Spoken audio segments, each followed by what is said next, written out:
Guys, നമ്മുടെ spa വീഡിയോയുടെ second പാർട്ടിലേക്ക് എല്ലാവർക്കും സ്വാഗതം. അപ്പോൾ വീട്ടിൽ തന്നെ സ്വന്തമായിട്ട് സലൂൺ ഫിനിഷിൽ സ്പാ ചെയ്യുന്നത് എങ്ങനെയാണെന്ന് നോക്കാം. അപ്പോൾ ഞാൻ ബയോളജിൻ്റെ ഹെയർ സ്പാണ് യൂസ് ചെയ്യുന്നത്. ഇതൊരു ഡ്രൈ ആൻഡ് ഫ്രിസി ഹെയറിനുള്ള സ്പാ മാസ്ക് ആണ്.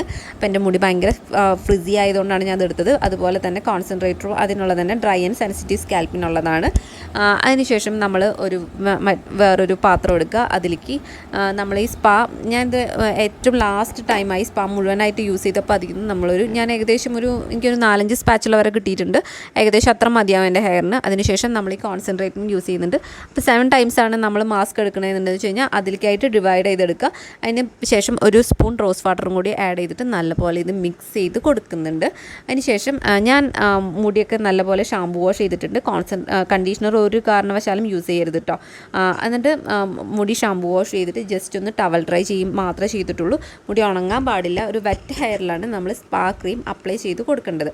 അതിനുശേഷം നമ്മൾ ഇതുപോലെ സെക്ഷൻ തിരിച്ചു കൊടുക്കുകയാണ്. നമ്മൾ അടിഭാഗത്തു നിന്നാണ്, മുടിയുടെ അടിയിലത്തെ ഭാഗത്തു നിന്നാണ് ഈ സ്പാ ക്രീം അപ്ലൈ ചെയ്ത് കൊടുക്കുന്നത്. അപ്പോൾ ഇതുപോലെ മുകളിലത്തെ ഭാഗം ഇങ്ങനെ കെട്ടിവെച്ച് സെക്ഷൻ തിരിച്ചെടുത്തിട്ട് ഇതുപോലെ ജസ്റ്റ് ഇങ്ങനെ ക്രീം ആദ്യം തന്നെ ഒരു 1/2 സെൻറ്റിമീറ്റർ സ്കാൽപ്പിൽ നിന്ന് വിട്ടാൽ മതി കേട്ടോ. അപ്പോൾ ഇത് കൂടുതലായിട്ട് വിട്ട് എടുക്കുന്നുണ്ട്, കാരണം എനിക്ക് കാണാൻ പറ്റുന്നുണ്ടായിരുന്നില്ല.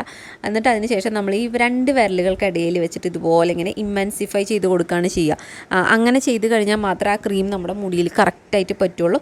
ഇതുപോലെ കുറച്ച് പ്രാവശ്യം ഇങ്ങനെ ഇമ്മൻസിഫൈ ചെയ്ത് കൊടുക്കുക. അതിനുശേഷം നല്ലപോലെ മുടിയിൽ അപ്ലൈ ആവണം, നല്ലപോലെ പിടിക്കണം കേട്ടോ, നല്ലപോലെ ഇതാക്കണം. അതിനുശേഷം ഒന്ന് കോംബ് ചെയ്ത് കൊടുക്കുക. കോംബ് ചെയ്ത് കൊടുക്കുന്നത് വളരെ നല്ലതാണ് കേട്ടോ. അതിനുശേഷം ഓരോ സെക്ഷനും ഓരോ മുടിയുടെ സ്ട്രാൻഡ്സും നമ്മളിങ്ങനെ ചെയ്യുമ്പോഴും നമ്മളിതുപോലെ തന്നെ ക്രീം ആദ്യം തന്നെ സ്കാൽപ്പിൽ നിന്ന് ഒരു 1/2 സെൻറ്റിമീറ്റർ വിട്ട് മുകളിൽ നിന്ന് എൻഡ് വരെ ക്രീം അപ്ലൈ ചെയ്ത് കൊടുക്കുക. അതിനുശേഷം ഇതുപോലെ 2 വിരലുകൾക്കിടയിൽ വെച്ചിട്ട് ഇമ്മൻസിഫൈ ചെയ്ത് കൊടുക്കുക. അതിനുശേഷം നല്ലപോലെ കോംബ് ചെയ്ത് കൊടുക്കുക. അങ്ങനെ ഓരോ ഹെയർ സ്ട്രാൻഡ്സ് നമ്മൾ ചെയ്യുമ്പോഴും അതുപോലെ തന്നെ ചെയ്യുക. അതിനുശേഷം വീണ്ടും നമ്മുടെ സെക്ഷൻസിൽ നിന്ന് കുറച്ച് നമുക്ക് എത്ര സെക്ഷൻസ് ആക്കി കുഞ്ഞു സെക്ഷൻസ് ആക്കി ചെയ്യാൻ പറ്റുമോ അത്രയും നല്ലതാണ്.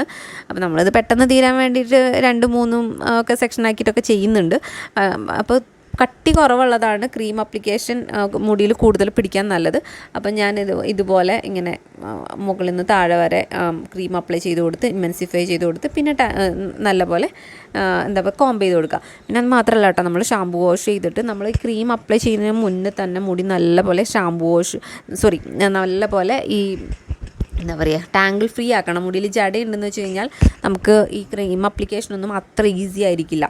പിന്നെ മറ്റൊരു കാര്യം പറയാനുള്ളതെന്ന് വെച്ച് കഴിഞ്ഞാൽ നമ്മൾ ഈ സലൂണിൽ ഒരു 7,000 rupees വരെ സ്പെൻഡ് ചെയ്യുന്ന ഒരു ട്രീറ്റ്മെൻറ്റാണ് നമ്മൾ 600 rupeesന് ചെയ്യുന്നത്. അതായത് നമുക്ക് ഒരു ബോട്ടിൽ മേടിച്ച് കഴിഞ്ഞാൽ ഏറ്റവും ചുരുങ്ങിയതാണ് 7 times. എൻ്റെ മുടി ഇത്രയും ലെങ്ത് ഉണ്ട്. ഞാനിത് 8ാമത്തെ പ്രാവശ്യമാണ് ഞാൻ ചെയ്യുന്നത്. അപ്പം ഇതിലും ചെറിയ മുടിയാണെന്ന് വെച്ച് കഴിഞ്ഞാൽ ഇതിലും കൂടുതൽ പ്രാവശ്യം ചെയ്യാം. അപ്പോൾ അതുകൊണ്ട് തന്നെ ക്രീം യൂസ് ചെയ്യുമ്പോൾ എപ്പോഴും നല്ല ക്ലീൻ ആൻഡ് നീറ്റായിട്ട് എടുക്കുക. അതായത് അതിൽ വല്ല ഇതൊന്നും വരാതിരിക്കാൻ, അതായത് കൈകൊണ്ടും അങ്ങനെയൊന്നും എടുക്കാണ്ട് നല്ല ഡ്രൈ ആയിട്ടുള്ള ഒരു സ്പാച്ചില യൂസ് ചെയ്തിട്ട് തന്നെ എടുക്കുക. അതുപോലെ തന്നെ നല്ലപോലെ അടച്ച് ഭദ്രമായിട്ട് വയ്ക്കുക. ഈ ഭയങ്കര ചൂട് തട്ടുന്ന സ്ഥലങ്ങളിലൊന്നും വെക്കരുത്. പറ്റുകയാണെന്ന് വെച്ച് കഴിഞ്ഞാൽ ഒരു വാർഡ്രോബിലോ എവിടെയെങ്കിലും സൂക്ഷിക്കുകയായിരിക്കും നല്ലത്. എന്നിട്ട് അപ്പോൾ ഞാൻ കണ്ടില്ലേ, ഇപ്പോൾ ഈ സെക്ഷൻ തിരിച്ചതും നമ്മൾ ബാക്കിലത്തെ ഭാഗം അങ്ങനെ ചെയ്തു. അതിനുശേഷം ഫ്രണ്ടിലത്തെ ഭാഗം ഞാൻ ഏകദേശം ഒരു ഇയർ ടു ഇയർ സെക്ഷൻ എടുത്തിട്ടാണ് കേട്ടോ ചെയ്യുന്നത്. അപ്പോൾ ഓരോ സെക്ഷനും കുഞ്ഞു സെക്ഷൻസ് ആക്കി എടുത്തിട്ട് നമ്മൾ ക്രീം നല്ലപോലെ അപ്ലൈ ചെയ്ത് കൊടുക്കുക. അപ്ലൈ ചെയ്ത് കൊടുക്കുമ്പോൾ ഇമ്മൻസിഫൈ ചെയ്തിട്ട് തന്നെ 2 വിരലുകൾക്കിടയിൽ ഇങ്ങനെ വെച്ചിട്ട് അങ്ങനെ ഓടിച്ചിട്ട് അപ്ലൈ ചെയ്യുന്നത് തന്നെയാണ് കേട്ടോ നല്ലത്. അതിനുശേഷം ഞാൻ ലാസ്റ്റ് ഒന്നും കൂടി ഇരി കൊടുക്കുന്നുണ്ട്. ഈ കോംബ് ചെയ്യുന്നത് ഹെയർ സ്പാ ചെയ്യുമ്പോൾ വളരെ നല്ലതാണ് കേട്ടോ.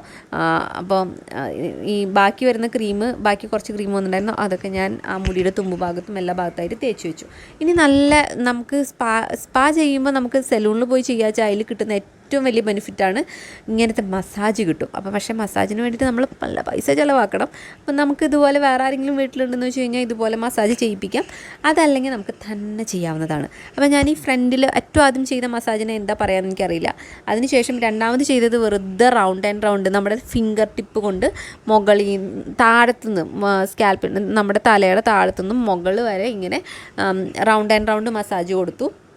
അതിനുശേഷം ഇങ്ങനെ ഒച്ചയടഞ്ഞു പോകുന്ന മസാജ്, ഓരോ ഇങ്ങനെ കൂടി എടുത്ത് ഇങ്ങനെ ഒച്ചയടഞ്ഞു പോകുന്ന മസാജ് കൊടുത്തു.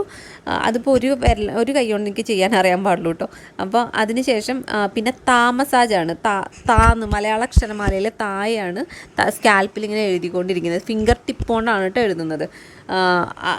അതിനുശേഷം വീണ്ടും റൗണ്ട് മസാജ് കൊടുക്കുക. ആ റൗണ്ട് മസാജ് തന്നെ ധാരാളം മതി. ഇതും കൂടി ചെയ്യാച്ചാൽ കുറച്ചും കൂടി നല്ലതാണെന്ന് മാത്രം. ഒരു 10 മിനിറ്റ് വരെ നമുക്ക് മസാജ് കൊടുക്കാം. മസാജ് കൊടുത്തിട്ട് നമ്മുടെ സ്പാ ബോട്ടിൽ എഴുതിയിട്ടുണ്ടായിരിക്കും എത്ര മിനിറ്റ് വരെ നമ്മൾ വെക്കണം എന്നുള്ളത്. ഇതൊരു 20 മിനിറ്റ്സ് വരെയാണ് വെക്കാൻ എഴുതിയിട്ടുള്ളത്. അപ്പം ഞാനൊരു 20 മിനിറ്റ്സ് വരെ വെയിറ്റ് ചെയ്യുന്നുണ്ട് കേട്ടോ. അതിനുശേഷം വെറുതെ ജസ്റ്റ് പ്ലെയിൻ വാട്ടറിൽ വെറുതെ അത് കഴുകി കളയുകയാണ് ചെയ്തത്. അതിനുശേഷം അപ്പോൾ എല്ലാവരും കാണിക്കാൻ വേണ്ടിയിട്ട് നമ്മളിത് നോർമലായിട്ട് ഉണങ്ങാൻ വേണ്ടി വയ്ക്കുന്നില്ല. ഞാൻ ബ്ലോ ഡ്രൈ ചെയ്യാണ്. എന്നാലല്ലേ നമുക്ക് ആ ഒരു ഫിനിഷിങ് എന്താണ് എന്നുള്ളതും കൂടി കാണിച്ചു തരാൻ പറ്റുള്ളൂ. മുടിയൊക്കെ നല്ല സോഫ്റ്റ് ആയിട്ടുണ്ട് കേട്ടോ. തൊട്ട് കഴിയുമ്പോൾ ഇങ്ങനെ ഒഴുകിപ്പോവുകയാണ്, അത്രയും സോഫ്റ്റ് ആയിട്ടുണ്ട്. അപ്പോൾ ഈ ഒരു എഫക്റ്റ് നമുക്ക് കുറച്ച് നാൾ വരെ നിൽക്കും. അപ്പോൾ വീഡിയോ എല്ലാവർക്കും യൂസ്ഫുള്ളായി എന്ന് വിചാരിക്കുന്നു. സ്പാ ചെയ്ത് റിസൾട്ട് എല്ലാവരും പറയണം. അപ്പോൾ വീഡിയോ ഇഷ്ടപ്പെട്ടാൽ like, share and subscribe. Thank